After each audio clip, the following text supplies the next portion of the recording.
Hello friends, welcome to my channel celebrity talk. స్టార్మాలో ప్రసారమవుతున్న కార్తీక దీపం 2 సీరియల్లో శౌర్యగా నటిస్తూ తన అల్లరితో ఎందరో తెలుగు ప్రేక్షకుల అభిమానాన్ని సొంతం చేసుకున్న శౌర్య అసలు పేరు చైత్రలక్ష్మి. ఆమె తల్లిదండ్రులు పుట్టుకతోనే చెవిటి మూగ. శౌర్య చిన్నతనం నుంచే అమ్మమ్మ తాతయ్యల దగ్గర పెరిగింది. వాళ్ళ అమ్మమ్మ బంధువుల ద్వారా చైత్రకి సీరియల్స్లో అవకాశం లభించింది. అలా మొదటగా స్టార్మాలో ప్రసారమైన కుంకుమ పువ్వు సీరియల్లో నటించింది.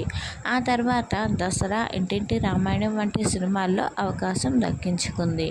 ఆ తర్వాత జీ తెలుగులో ప్రసారమైన రాధకు నీవేరా ప్రాణం సీరియల్లో కూడా ఆమె నటించింది.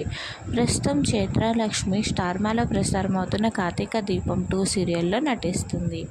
ఈ షాట్ నచ్చినట్లయితే లైక్ చేయండి, షేర్ చేయండి. మరిన్ని వీడియోస్ కోసం సబ్స్క్రైబ్ చేసుకోండి. Thank you for watching friends.